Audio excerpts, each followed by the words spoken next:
I'm actually was born in Wichita, Kansas. I was born in Wichita, Kansas, in a single parent home to a teenage mother. And you know, this issue of food justice, this issue of eco-literacy is an important one. I didn't know the terms, I didn't understand the philosophy, but I can tell you the idea of having access to high quality meals is one that resonates with me. I spent time in Nebraska, and just to put it quite simply, we didn't have a whole lot. We were poor. I was raised in a large amount of time by extended family members. So I was supported by my mother, but they spent large amount of time with being raised by my aunt and lots of cousins, nieces and nephews. And let's just say that you know, we didn't always have access to meals. What I will share with you here today is that I certainly understand how institutions can play a role in making decisions, and how those decisions sometimes can feel on the ground in the communities with which those institutions play out, those decisions of those institutions play out. And as it relates to the Central Kitchen concept and the work that we want to do to uplift eco-literacy and create a proof point around how we can build out linked learning academies that focus on food justice and prepare students to understand how nutrition will play a lifelong role in their lives, hopefully prolonging their lives.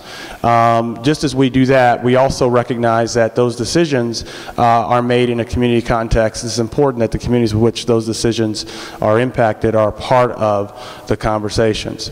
And so for me, coming here to Oakland last year, when I came in and I saw this project, let's just say that initially I had questions about it. I heard Central Kitchen, and my mind went to Central Food Distribution.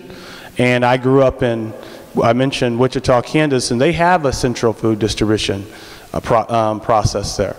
All the meals are made centrally, and you know, they're not very good meals. You know, it's packaged, everything's prepared in a central place, and then they're shipped out to the schools. And you know, I began to learn as a student there that I didn't like lunch. And it basically started a bad habit that and many times continues to this day of me not eating it. What I got an opportunity to do, though, when spending time with Jennifer LeBar, is actually understanding what we were planning here in Oakland, which was a complete 180 from that. And the conversation focus on providing students access to healthy meals, meals grown here locally. And I had an opportunity to sample some of those meals and participate and eat with students, participating in California at a Thursday event and eating some really good chicken. And I happen to be an African American and afraid to say I like chicken.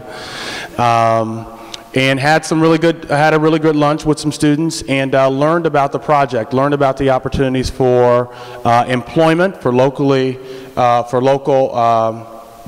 citizens of Oakland.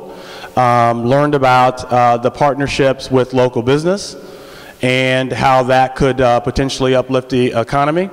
Learned about the desire to build connections with the school districts, the schools in the region, and to establish linked learning academies that lead to lifelong careers for students. Learned about that, and actually, just to say, I became convinced that this is something that we should be doing. And I support the project. So I want to make sure that you hear me say that. I do support the project. Now, I had a conversation. I was late to understanding the engagement work and that had happened prior to me coming in. And as Troy Flint just mentioned, suffice to say that there's more work that we needed to do, and that came apparent to me sometime around last November, December, that we needed to do a lot more work. It's not mine to judge what was done before I came. What we made a commitment to do is to try to step up the engagement that I control, and that's what we've done, and that's why we're here.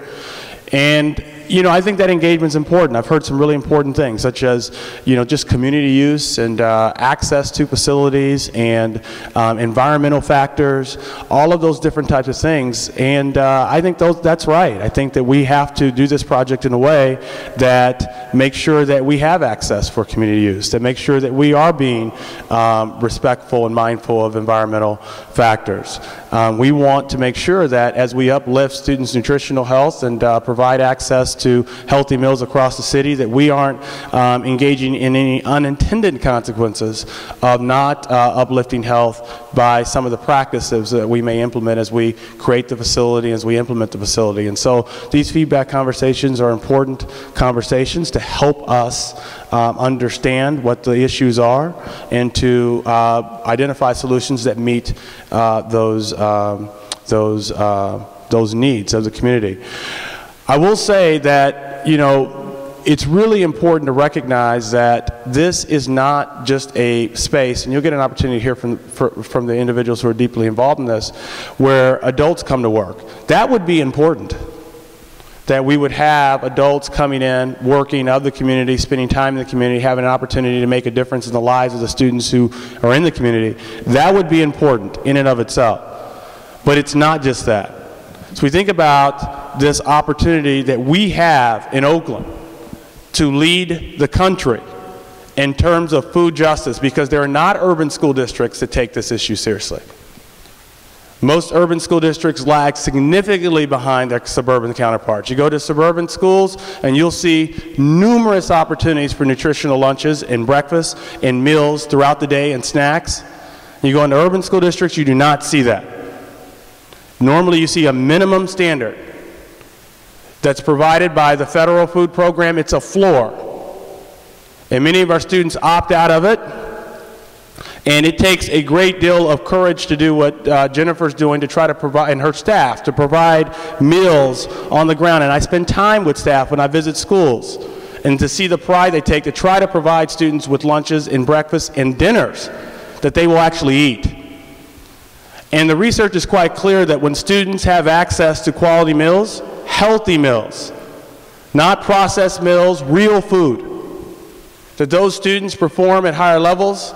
Those students are more engaged. They get suspended at much lower rates, and they tend to be much more actively involved in school, which all the things we know, research says that if those students do those things, they're going to graduate school. Across all other factors, all racial groups, ethnicities, they all benefit from this type of work.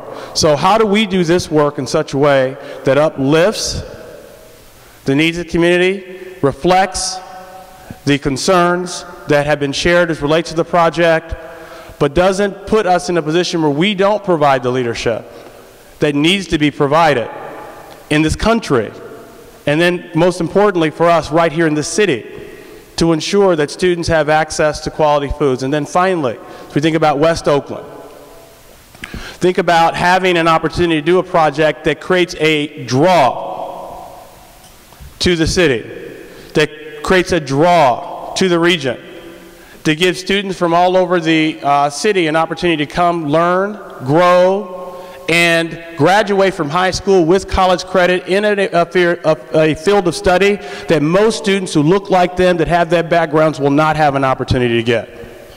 Now that is something that is worthwhile. That is something that I wholeheartedly believe in. And I know that in spite of the concerns, I know that that is absolutely the right thing to do. And so again, I'm going to close and just certainly want to turn it back over and see if there's opportunities for if there's any engagement or what's happening next. But just to say that I appreciate everyone here in your role. I want to make sure you know that this engagement, it's important that this type of engagement continues throughout the duration of this project, and then during the culmination of the implementation of what we're trying to do. As we get done what we need to get done, and we have the program that we want to have, how do we keep people engaged to ensure that the vision that we establish on the front end is actually what is experienced once implemented for our students? The majority of the individuals who benefit and who will be in this facility will happen to be students. young people who will be the future citizens of this city and the future decision makers of this city. We want them to be healthy enough to make those decisions. With that, I will stop and turn it back over to Troy.